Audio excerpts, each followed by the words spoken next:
몇 년.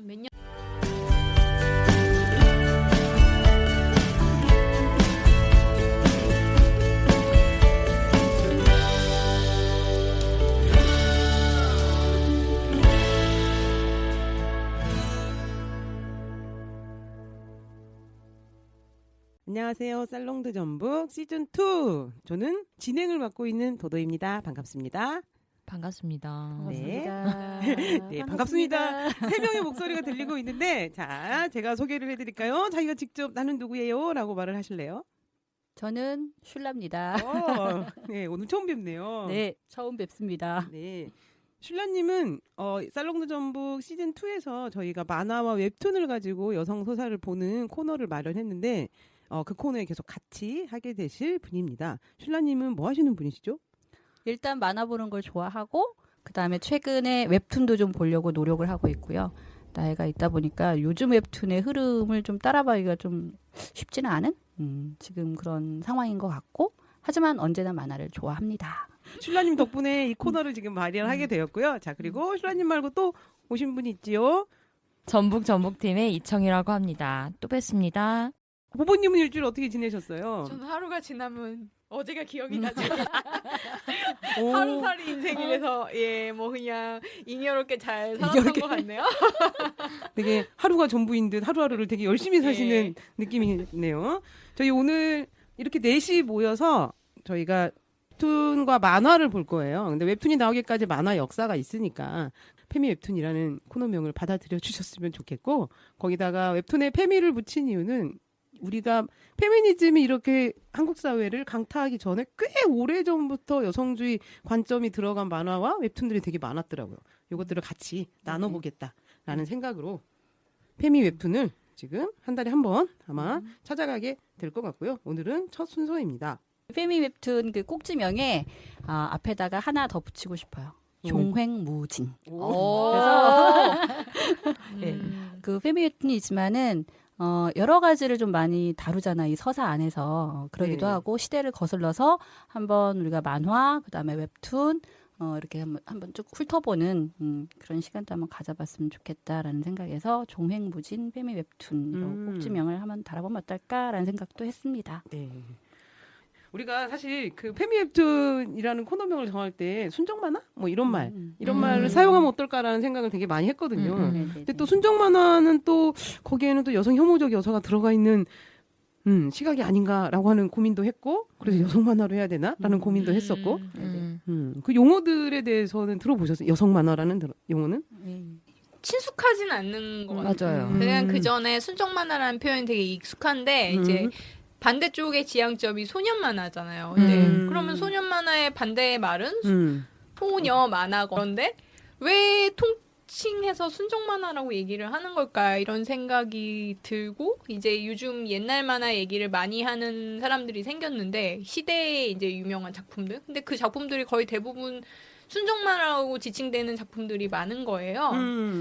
그래서 이제 지금 돌이켜봐도 뭔가 그 순정 만화 틀 안에서 이렇게 가둬놓고 되게 더 평가가 낮지 않았나 이런 생각도 많이 들고 그래서 이 말이 친숙하면서도 한편으로는 되게 불편한 그런 지점이 있는 단어인 것 같아요. 그러니까는 예전에 순정 만화라는 용어하고 지금 쓰이는 순정 만화라는 그 용어하고 분명히 다른 것 같고요.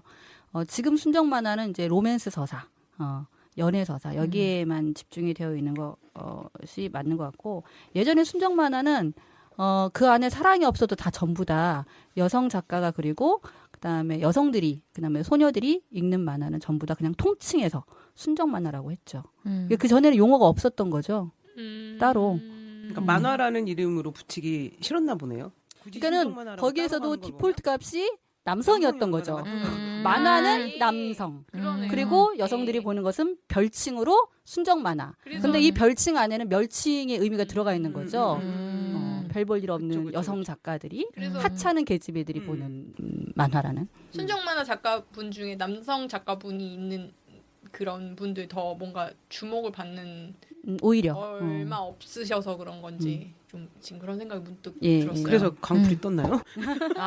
조금 시대가 바뀌어서 조금 제목도 다르고 순정 이제 만화. 웹툰이 들어와서 웹툰 시대에 잘 맞게 했기 때문에 사실 그런 강풀의 거예요. 만화를 많이 읽진 않았어요. 그냥 순정 만화가 생각나서요. 네, 계속하십시오. 예. 그래서 사실 순정 만화라는 용어는 1980년대, 90년대 가장 많이 활성화됐고요. 이때는 이제 우리가 예전에 규방 문학이라든지 여류 문학이라든지 이렇게 별칭으로 불렀었잖아요. 문학 안에서도. 그런 것처럼 순정 만화도 그렇게 불리워졌던 것 같아요.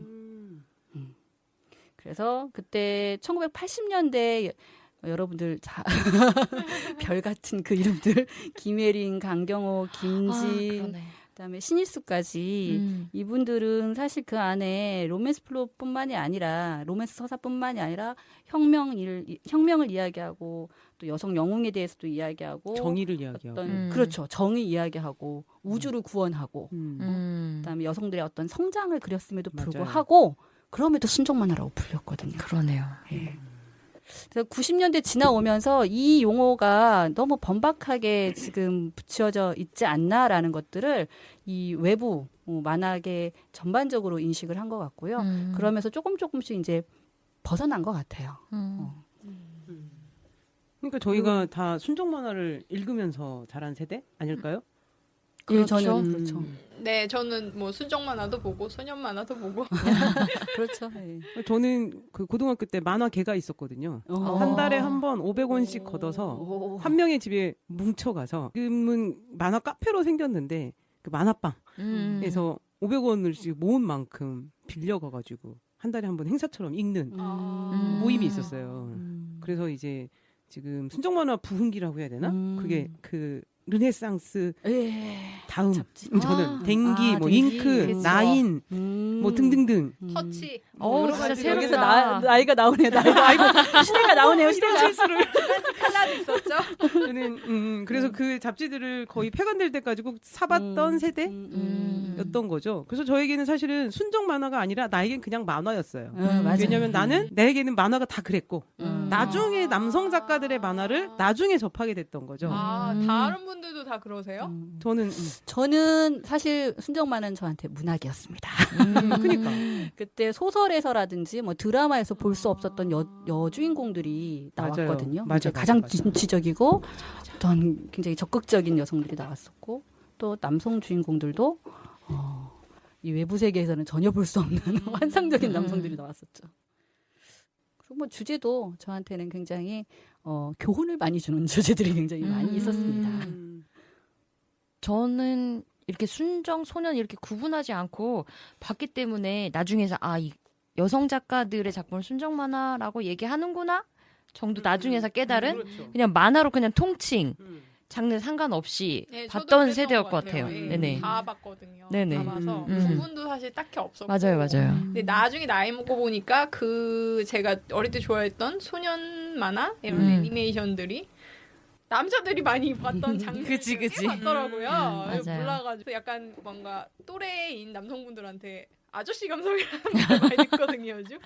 근데 죠 사실. 근데 그런 거 있죠. 저도 오빠 거 만화 되게 많이 봤거든요. 근데 오빠는 제가 보는 만화 보지 않았어요. 아, 그랬어요? 그렇죠. 아. 왜냐면은 이거 뭐 맨날 뭐 니네 뭐 지지고 볶고 하는 뭐 사랑 이야기 로만 칩으로 했던 거죠. 그러니까 저는 항상 오빠 거 만화 같이 봤어요. 저는 남동생이 있었거든요. 그래서 저는 소년 만화도 보고 순정 만화도 봐서 남동생이 근데 순정 만화를 더 좋아하는 거예요. 되게 그게 뭔가 와닿았는지 그래서 되게 좋아하는 만화 작품도 있고 그래서 이제 만화책의 일부를 본인이 가져갔죠. 근데 다 순정 만화 가져갔거든요. 보고 자라서 그러니까 소년 만화보다 순정 만화에 더 뭔가 와닿는 게 있어서 게 10대 시절에 코어적인 부분을 가지고 있었던 게 그런 특정 작가의 작품이었었어요.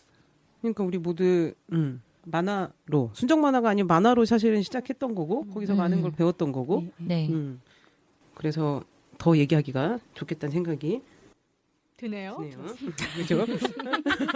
아니, 저는 대학에 가서 처음으로 다른 만화를 봤거든요. 다른 말 어떤 순정 만화라고 부르는 그들이 부르는 순정 만화 아닌 만화를. 그러니까 그러니까 그것도 그 사람이 어떤 사람이 순정 만화라고 지칭하는 걸 난 처음 들은 거예요. 그러니까 그건가 봐. 제가 딸만 있잖아요. 네. 딸이 많잖아요. 그러니까 네. 남자 형제 없고 그 내가 만화방에 있는 저 어두컴컴한 곳에 있는 어둑한 표지들이 어둡잖아요. 그러니까 그건 난 쳐다도 안 봤던 것 같아요. 근데 그것을 주로 봤던 사람들이 나의 이렇게 앞에 등장한 거지. 근데 그 사람이 나에게 순정 만화라는 용어를 처음 썼거든요. 단어를. 근데 그 이유가 뭐였냐면 너무 웃겼어. 레드문에 대한 관심 때문이었어요. 레드문 기억하세요? 네네네. 황미나 작가의 레드문이었고 그 사람은 레드문을 자기가 보는 남성 만화라고 하는 거 있잖아요. 뭐라고요? 그러니까 자기가 보는 남성 만화와 순정 만화에서 그런 우주 이야기 레드문을 비교하면서 얘기하는 거예요. 그러니까 내가 순정 만화를 보는 거 어디서 알고 듣고 왔는지 내 앞에서 그 얘기를 하고 싶었나 봐요. 그래서 나는 순정 만화라는 용어를 처음 들었죠, 사실은. 네? 접하지 않으니까. 저는 그 르네상스가 나오기 이전에 단행본으로만 나왔던 시절부터 순정 만화를 읽었었거든요. 그러니까 그때는 순정 만화인 걸 알고 읽었다는 거죠. 읽었죠. 순정 만화라고 예. 부른다는 걸 알고. 그러니까 초등학교 때는 초등학교 옆에 소녀들만 들어갈 수 있는 전용 만화방이 있었어요. 와, 그래서 되게 거기는 깔끔했겠다. 여자 아이들 취향의 만화들만 싹 있었던 거죠. 그런데 이제 초등학교를 졸업하고 중학교, 고등학교 들어왔는데 이제 아주 큰 대본소 만화 대여점이 이제 옆에 중고등학교에 옆에 있었어요. 근데 거기를 가서 보니까 거의 4분의 3이 남성 만화였고요. 그때 당시 남성 취향 만화였고 아주 조그만하게 그 코너 귀퉁이 하나에 그 여자 아이들이 볼 수 있는 만화가 있었어요. 근데 거기에 크게 써 있었죠. 순정 만화라고. 그러니까 그때 그 만화방에 들어가는 것이 굉장히 꺼려졌었어요. 왜냐면 예, 시커먼 아저씨들, 그다음에 맞아요. 남자애들 맞아요, 중학교, 맞아요. 고등학교 막 담배 피면서 저는 앉아 있잖아요. 만화방을 안 갔어요. 그러니까 네. 여성들이 만화를 사서 보는 문화가 네, 그때 많이 맞아요. 생긴 거예요. 그래서 어릴 때부터 친구들이랑 사서 보고 다 사는 게 돌려보고. 다르니까 취향이 다르니까 그걸 돌려보는 거예요. 돌려보고 이제 맞으면 난 이게 안 맞으면 친구한테 서로 팔고 약간 이런 식이었거든요. 네, 맞아요. 그게 또래 문화였죠. 맞아. 그러니까 이렇게 저희 나이가 나오는 것 같긴 한데. 말하지 네. 않아도. 그리고 페미웹트는 사실 오늘 처음 시작하는 게 저희의 좀 경험과 좀 통하는 것도 있는 것 같아요. 오늘 작품은 저는 이제 신일숙의 카르마라는 작품을 여러분들한테 소개시켜드리고 싶은데요.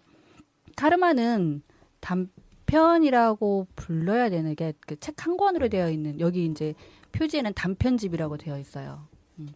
제가 요새 이제 신일숙 작가의 작품들을 쭉 훑어보는 와중이었는데 이 작품이 눈에 확 들어오더라고요. 이게 이제 요즘 시국에서 여성들이 느끼는 어떤 공포, 불안 이런 정서하고 묘하게 조금 겹쳐지는 어떤 그런 부분들이 있고 또 상기시켜주는 여러 가지 이제 장치들 이런 것들이 있어서 절판됐지만 그럼에도 불구하고 이런 작품이 있었다라는 의미에서 한번 들고 왔습니다. 이게 언제 발표된 작품이죠? 그 유명한 전설의 르네상스라는 르네상스 잡지에서 신일숙이 이전에 1999년생이라는 작품의 후속 작품으로 이제 그 연재를 했던 작품이에요. 그럼 1999년에 나온 건가요? 아니죠. 발표는? 1999년은 작품 맞아. 고요. 명이고. 1988년도에 르네상스가 창간을 했고 1990년에 이제 1990년 연재에 전에 들어갔습니다. 연재. 예. 그렇죠. 그럼 뭐 90년에서 91년 뭐 이렇게 연재를 해서 나온 책이었겠네요. 네네네네.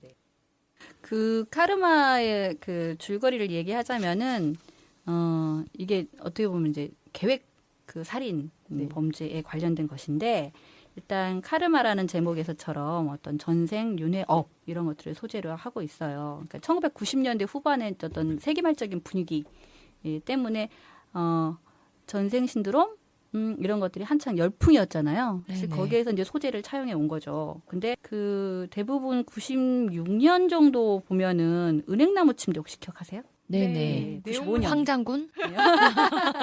천년의 사랑 뭐 이런 것들보다 좀 시기적으로 앞선 거죠. 한 5년 정도. 그래서 좀 그러네요. 굉장히 선도적이었다라고 볼 수가 있어요. 그런데 이 줄거리는 되게 간단해요. 그 전생에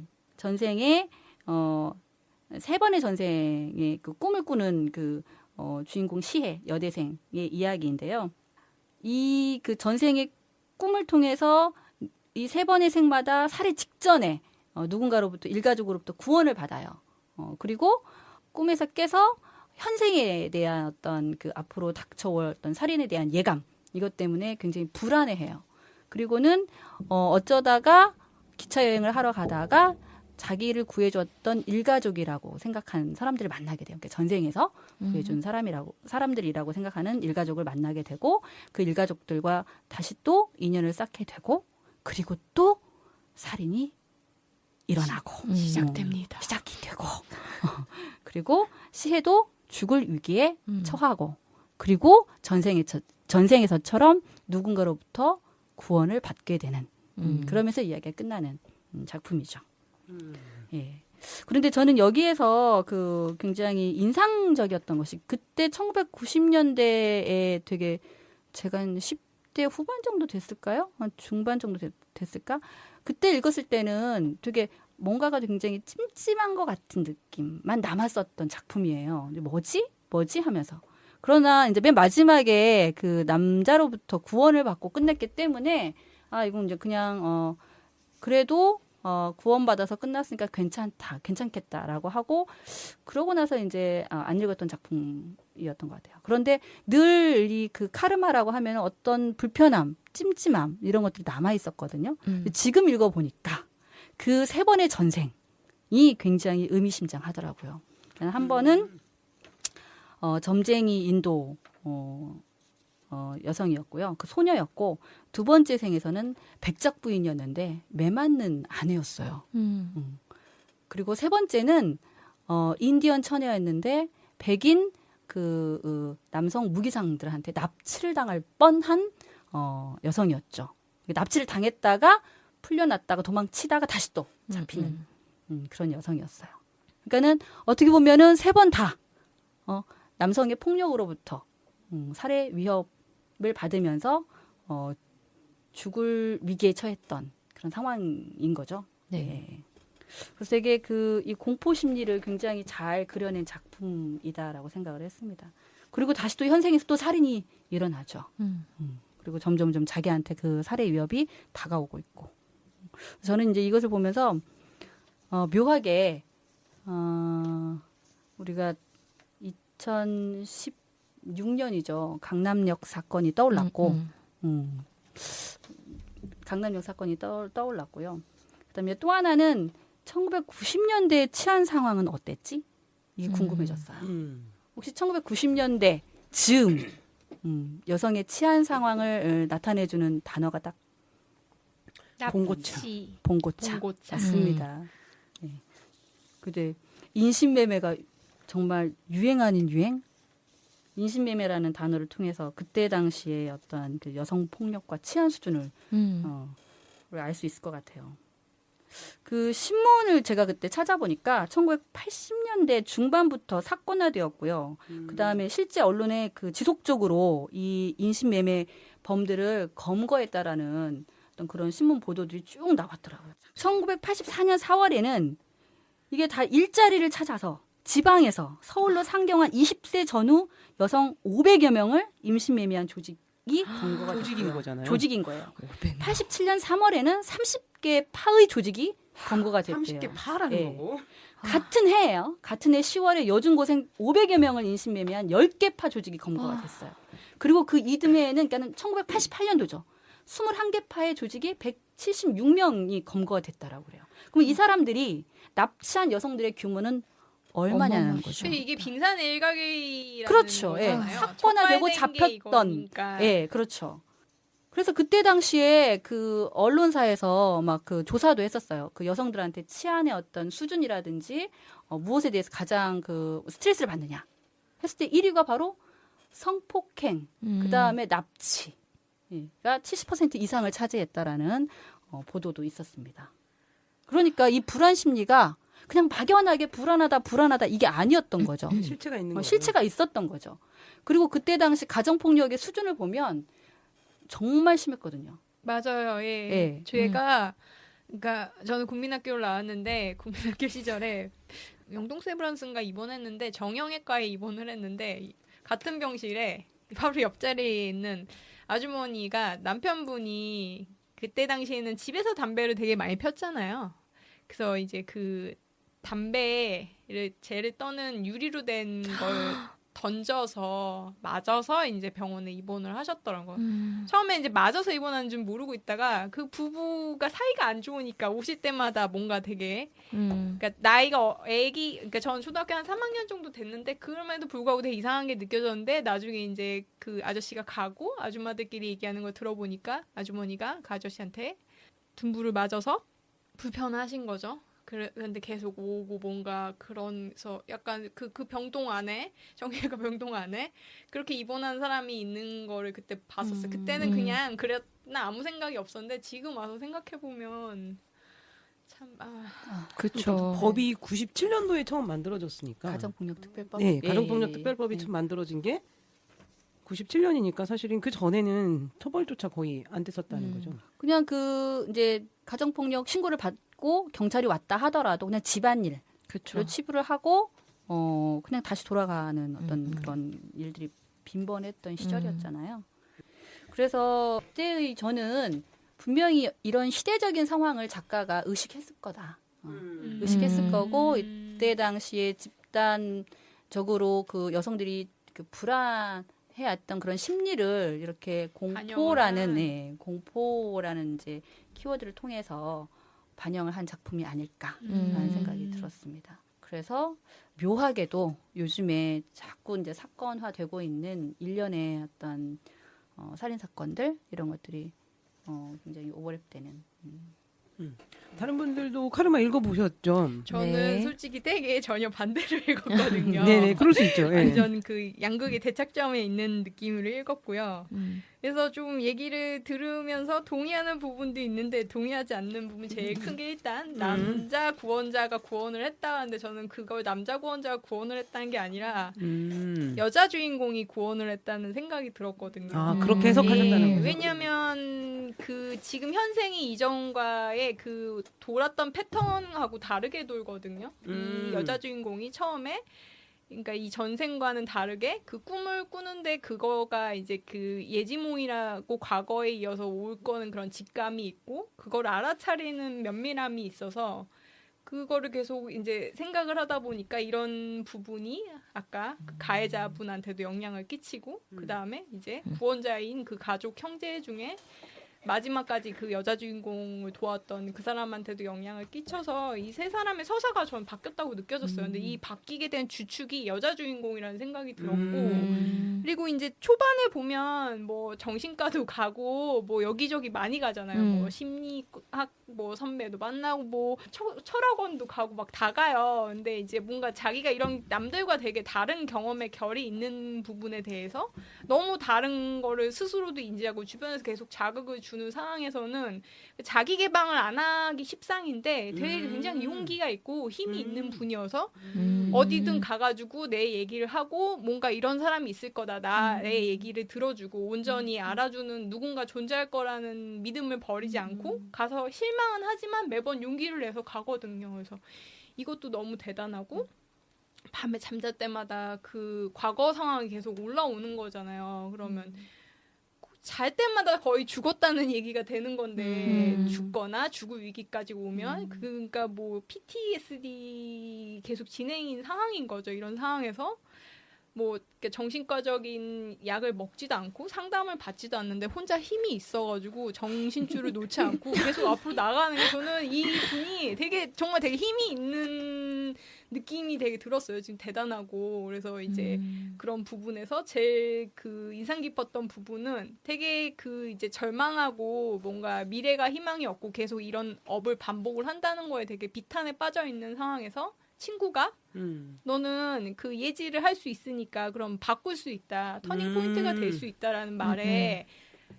그 전까지는 이렇게 뭔가 되게 이렇게 자기한 그런 느낌이었는데 일어나가지고 뭔가 바꾸려고 하고 그런 거에 에너지가 있고 그래서 실질적으로 살해를 계속 당하는 상황에서 모두 다 죽는 엔딩이 된 건 아니었잖아요. 네, 다 생존자가 살아남았죠. 있고, 생존자가 있고 계속 도와주려고 노력을 하고 그다음에 그 서포트했던 그 구원자 가족들이 그 여자 주인공을 신뢰하지 않는 상황에서도 계속 그 힘을 발휘하는 게 언니가 정말 대성 떡님이 난 언니 훌륭하다. 이 다음에 어떻게 살지 모르겠지만 이 업이 이대로 반복되지 않고 바뀔 것 같아요. 이 언니의 힘에 의해서. 전 그래서 되게 힘을 받았어요. 힘을 멋지네. 받고 대단하고 그러네. 그래서 막 그 여성이 진취적으로 나아가는 그런 모습들이 되게 느껴졌거든요. 그래서 되게 무기력하고 이렇게 얘기하는 거는 별로 못 느껴서 이렇게 다르게 보는 지점이 저는 되게 무기력하다라고는 보진 않았고요. 그래요? 이 사람은 살아남은 생존자예요. 예. 과거에서도 계속 누군가의 그 구원의 손길에 의해서 살아남은 거죠. 살해 직전까지는 갔지만 이 세 번의 생에서도 살아남아요. 그리고 현생에서도 지금 이제 그 과거에 살아남은 그 기억을 가지고 발언을 하는 발언자이기도 하죠. 예. 그런 거죠. 그다음에 아까 그 남성이 구원한다고 그랬는데 저는 맨 마지막은 그냥 그 작가의 그냥 안전장치였던 것 같고요. 왜냐하면 구원했다 하더라도 다음 생에 태어나도 똑같이 이 공포는 계속 지속될 거거든요. 살해 위협은 계속 지속될 거거든요. 그래서 맨 마지막에 대사가 그래요. 다음에 태어나면 또 계속 되풀이 돼요. 또 다음. 그러면 그 다음에 이제 남자의 그 대사가 나오잖아요. 그때도 제가 구하러 갈 겁니다. 그런데 이제 구하러 가기 직전까지, 구원되기 이전까지의 이 공포 상황은 지속될 거라는 거죠. 그러면 1990년대의 치안 상황과 그 불안 심리는 그렇다고 치고 지금 현재의 우리 사회를 보면 나아졌나? 그게 또 이제 또 생각이 드는 거예요. 이 작품을 읽고 나서. 그래서 다시 되돌아보는 거죠. 그러니까 개인 남성이 구원한다고 해서 이 상황이 끝날 거라는 것은 어불성설이라는 거고 이 업이라는 것은 결국 사회적인 구조다. 우주적인 상황이다. 그러니까 사회가 변해야 된다라는 거죠. 그러니까 사회를 변화시켜야만이 이 상황도 끝날 수 있지 않을까. 그런 생각이 든 것입니다. 짚어볼 것은 뭐냐면 이 살인범이 정신과 의사예요. 그쵸. 그때 당시 화이트 칼라들은 범죄를 저지르지 않을 거라고 생각을 많이 했어요. 그런데 이 작품에서는 화이트 칼라 남성임에도 불구하고 이 사람은 뭐 너의 눈이 나를 미치게 하면서 이 여성을 죽이려고 하거든요. 의사 남성을 보면서 느낀 게 그 여자를 통제할 수 있고 감정도 통제할 수 있을 거라고 본인이 생각하는데 이 여자 주인공이 힘이 있잖아요. 그래서 그런 거에 되게 위협을 느끼고 불안을 느끼고 분노감을 느낀다는 느낌 받았어요. 그러니까 여성을 소유해야 하고 네네. 지배해야 하고 그런 생각을 가지고 있는 사람이죠.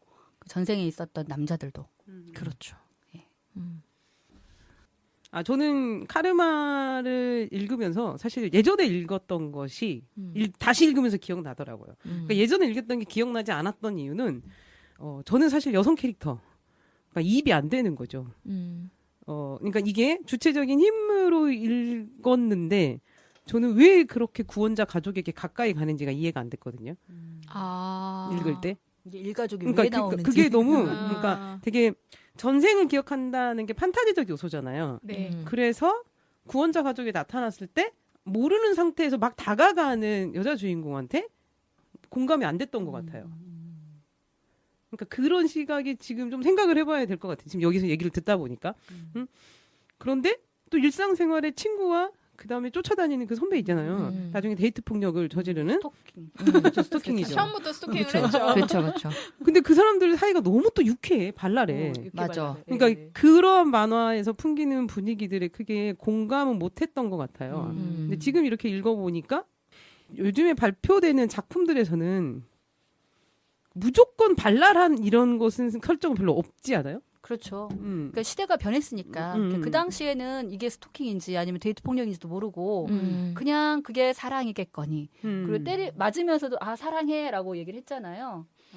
그때 당시 많은 소설들, 만화들 보면 이 서사 안에는 다 그게 매 맞으면서도 사랑해. 때리면서도 사랑해. 이게 사랑으로 다 흘러갔었던 것이고 그다음에 이제 대부분 보호자 남성상. 안전한 남성상. 그것에 대한 이런 불편함이 것들이 있죠. 이상향으로 그때 당시에는 치부가 되었던 거죠. 그런데 지금은 이제 좀 불편해진 거죠. 읽는 독자들이 불편해진 것이고 시대가 어쨌든 바뀌었고 그래서 더 이상은 남성 구원자는 없다. 라는 말들도 나오고 더 이상 남성에게 기대지 않겠다. 결혼 이후의 삶이 참 암울하다라는 것을 우리가 이미 알게 되었잖아요.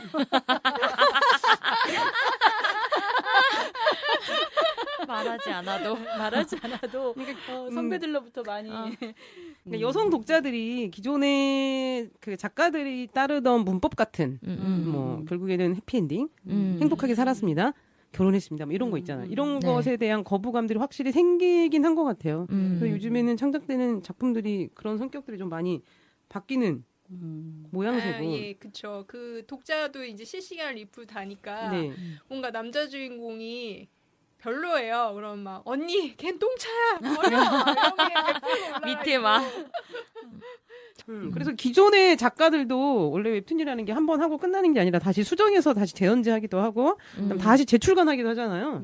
그래서 기존에 발표했던 작품을 수정해서 다시 올린다는 얘기도 들었어요. 예, 맞아요. 그 지금 치즈 앤더 트랩이라고 그 작품을 재연재가 들어갔는데 대사하고 뭐 일부가 수정이 돼서 다시 보는 사람들이 그거를 찾으면서 되게 감탄을 하고 있더라고요. 근데 이거 말고도 덴마 이제 네이버에서 연재하는 그것도 그런 식으로 수정이 돼서 이렇게 여성 독자들이 그전에는 읽기 불편한 지점이 있었는데 편안하게 볼 수 있다고 이런 얘기를 많이 들어서 덴마를 시작을 하라 이런 말을 많이 들었었거든요. 그래서 좀 이런 식으로 다시 이렇게 수정돼서 나오는 작품들이 많았으면 좋겠다는 생각이 들더라고요. 부원자 역할이 예전에는 이제 개인 남성 한 명이었다면 지금은 이 역할도 이제 바뀌는 것 같아요. 제가 최근에 읽은 그녀의 심청 아주 따끈따끈한 웹툰인데요. 얼마 전에 결말이 났죠.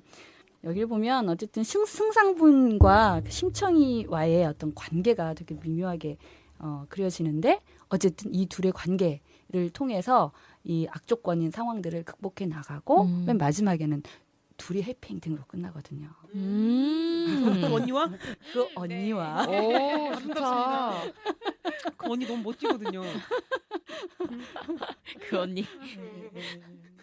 그래서 서로가 서로에게 이제 각성이 되는 어떤 그런 존재로 이제 나온다라는 거. 그런 것들이 좀 보다 더 현실적이지 않나. 라는 생각이 들었습니다.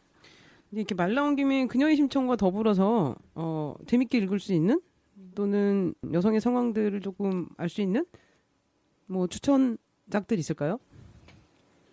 저는 최근에 읽었던 일본 만화 중에 아르테라고 이제 르네상스 시대에 여자들이 미술을 배울 수가 없었더라고요. 근데 이제 귀족 여성 아가씨가 그림을 계속 그리고 싶어 하는데 엄마의 반대, 부모님 반대가 되게 심하고 넌 결혼을 해 시집 가야 된다는데 그래서 이제 그 유명한 화가 밑에 도제로 들어가려는데 아무도 안 받아주는 거예요. 비밀의 화원 같은데요? 예, 아무도 안 받아줘서 그 의지를 보여줘서 머리를 일단 단발로 잘라요.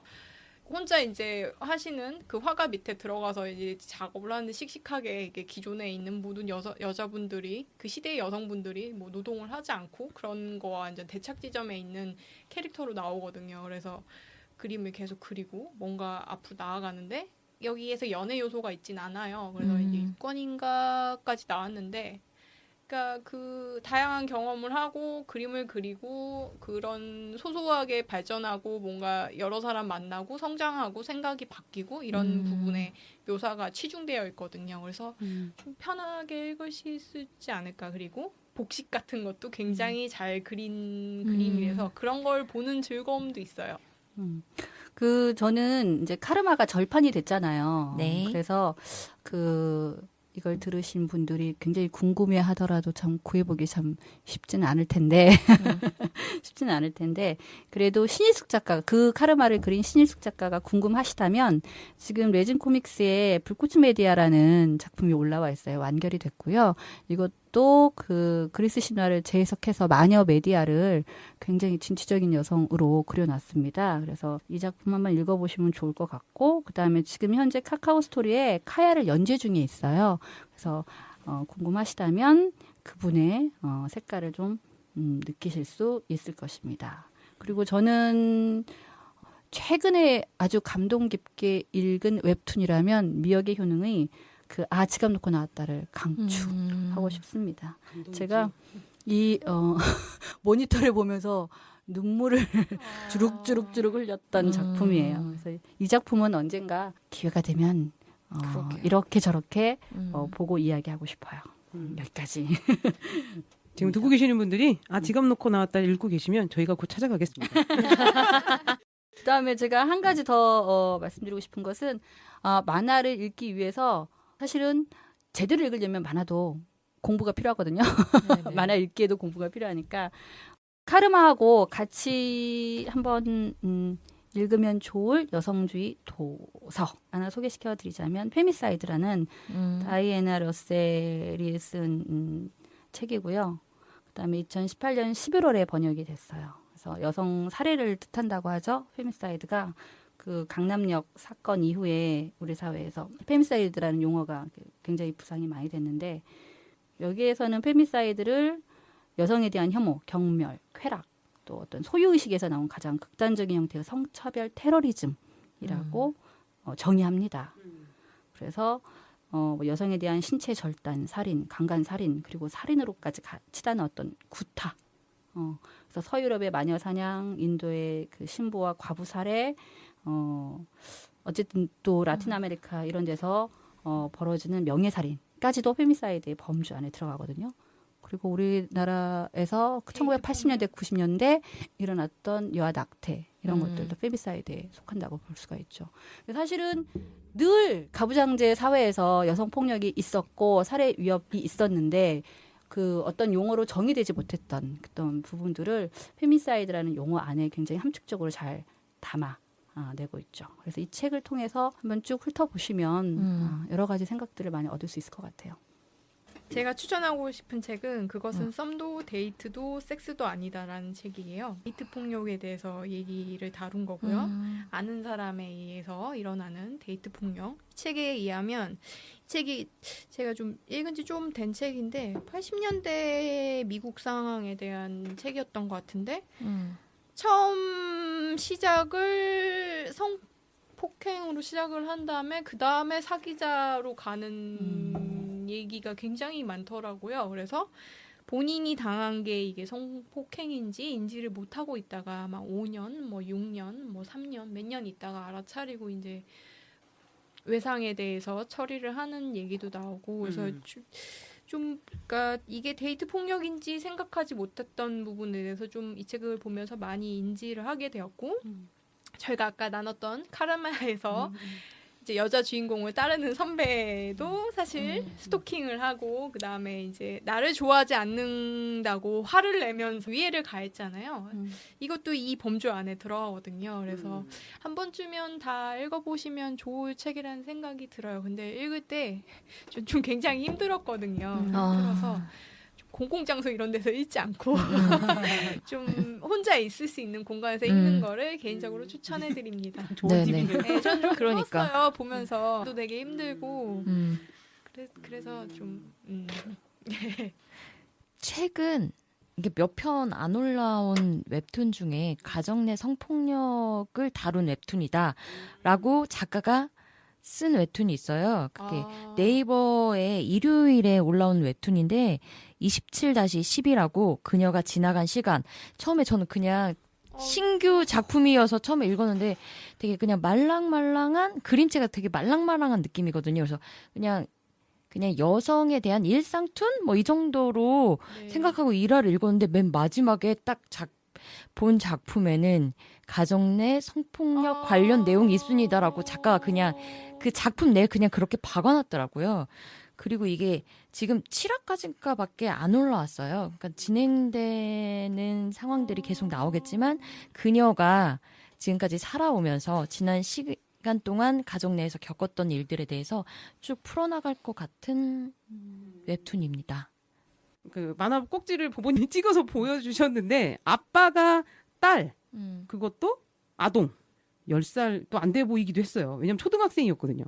근데 그걸 성적 대상으로 하고 말을 하는 이게 우리나라에 출판된 만화라는 거죠. 네이버 베스트 도전만에 올라와서 연재까지는 가지 않았는데 그거를 상업출판으로 책이 나와서 이제 메이저 서점에 다 깔려 있었던 거예요. 저는 그 표지를 본 기억이 나는데 이제 SNS에서 누가 이 작품이 문제다 하고 올린 내용을 보니까 너무 경악스러워가지고 사람들이 이제 다 몰려가서 항의를 한 거죠, 여자들이.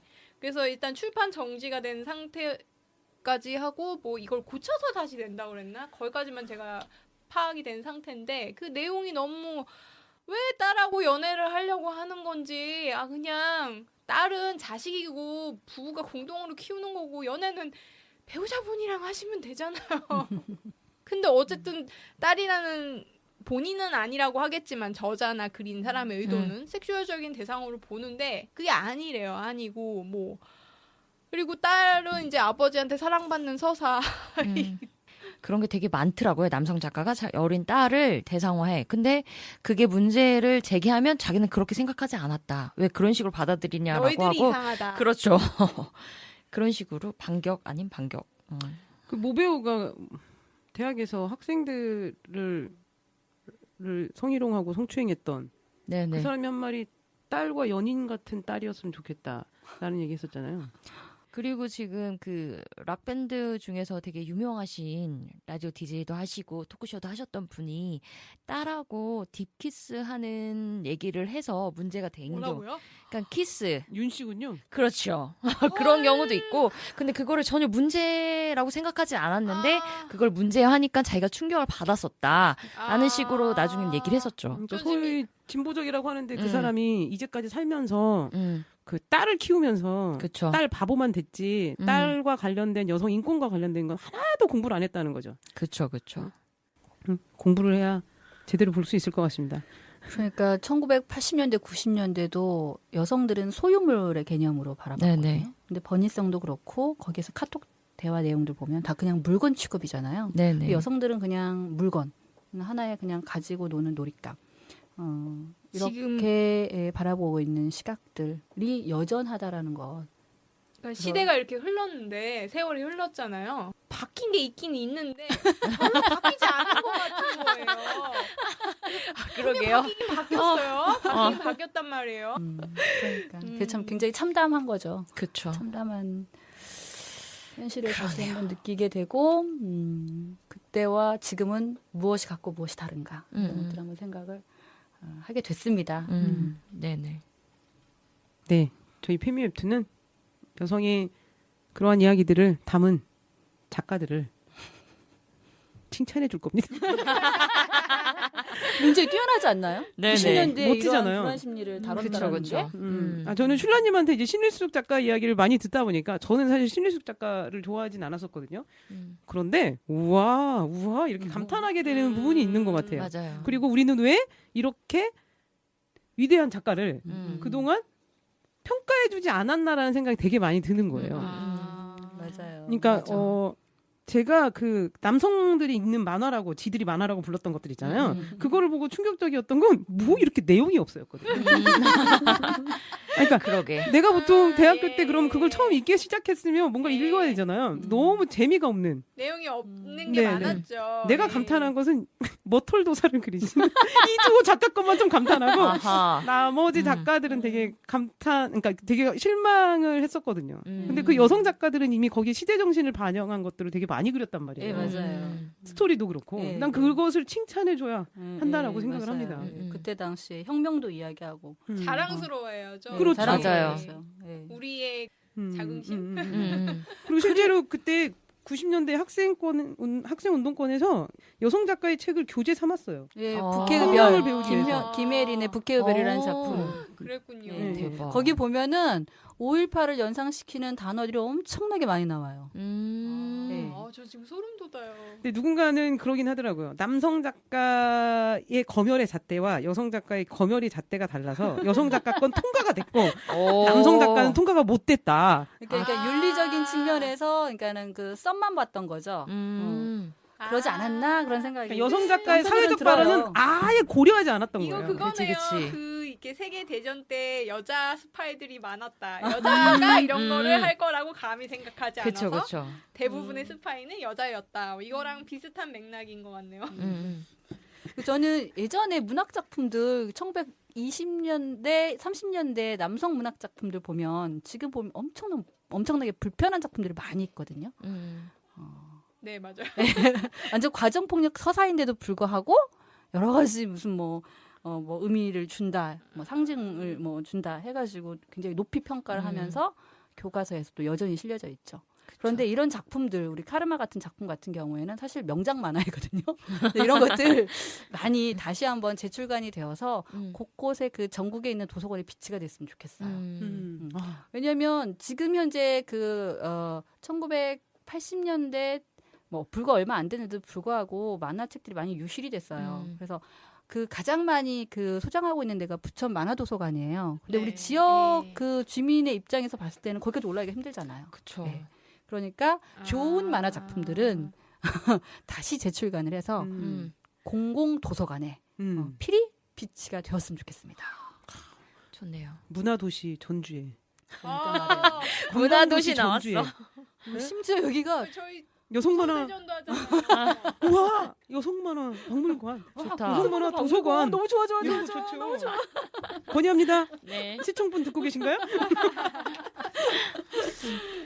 자, 저희가 이렇게 우리의 기준으로, 우리의 관점으로 만화, 웹툰을 돌아봤고요. 네. 처음이라 어색하고 그리고 부담도 되고 네. 이런 시간으로 저희가 녹음을 거의 끝까지 왔던 것 같아요. 오늘 하루 얘기했던 것들에 대한 이야기를 들어보도록 할게요. 출연진 분들, 슐라님 어떠셨는지요? 너무 재미있었고요. 좀 살짝 떨리기도 하고 어버버한 것 같은데 그럼에도 불구하고 이렇게 좋은 분들하고 만화 이야기를 하게 돼서 너무 좋아요. 그리고 더불어서 페미니즘 도서에 관련된 이야기도 나누게 되어서 굉장히 좋고요. 한 가지 더 말씀드리자면 이 카르마는 절판됐지만은 여성 생활 문화 공간 비비에 빛이 되어 있습니다. 그렇죠. 그러니까 이 작품을 꼭 보고 싶다 하시는 분들은 비비 회원으로 가입을 하셔서 그쪽에 가셔서 무료로 보실 수 회원을 있습니다. 가입을 해야 멋진 돼요. 왜냐면은 이거 절판됐는데 그쵸. 소개해줬는데 뭐라 어쩌란 말이야 할 수 있잖아요. 그러니까 좀 이렇게 좋습니다. 볼 수 있는 길을 수 있는 거죠. 출판사에서 압박하면서 여성생활문화공간 비비협동조합에 회원도 가입하는 걸로. 자, 이청님. 네, 저도 카르마를 되게 어렸을 때 읽고 새롭게 지금 읽었는데 느낌이 너무 다르더라고요. 그래서 좋았고 이거를 여성의 시각으로 다시 한번 볼 수 있어서 좋았고 이런 시간이 그러니까 예전 만화든 지금 만화든 좀 같이 얘기할 수 있는 시간이어서 좋았습니다. 저는 저도 되게 어릴 때 봐서 사실 전생물이다 이런 기억만 남아 있는데 지금 다시 읽고 그 주인공의 힘이 되게 느껴져서 너무 솔직히 좋았어요. 다시 옛날 만화 보는 것도 좋고 그림 잘 그리시잖아요. 그래서 되게 약간 그런 부분에도 포인트를 주면서 읽었거든요. 그래서 빨리 이북으로 옛날 책들이 많이 나왔으면 좋겠다는 생각이 들어요. 저는 언제나 캐시가 준비되어 있기 때문에 출마만 해주시면 네, 이상입니다. 저도 이제 순정 만화로 문학을 시작했던 사람. 나중에 보면 제가 가장 많은 돈을 쓴 게 만화책일지도 모르거든요. 사실 아닌가요? 그럴 수 있네. 저는 사실이거든요. 지금은 김혜린의 불후의 것만 딱 가지고 있는데 아, 그 책 좋죠. 언젠가 김혜린의 이야기도 깊게 했으면 좋겠다는 생각이 들면서 좋아요. 즐거웠네요. 네. 저는 진행이 되게 많이 부담이 되지만 앞으로 이 세 분의 역량을 보니까 질문만 던져두면 많은 이야기들을 해주시겠구나 라는 기쁜 마음을 간직하고 오늘을 마무리하겠습니다. 부족한 저희 방송을 아직도 듣고 계신 여러분들 저희 꼭 괜찮아질 테니 끝까지 지켜봐 주세요. 저희들의 이야기는 계속됩니다.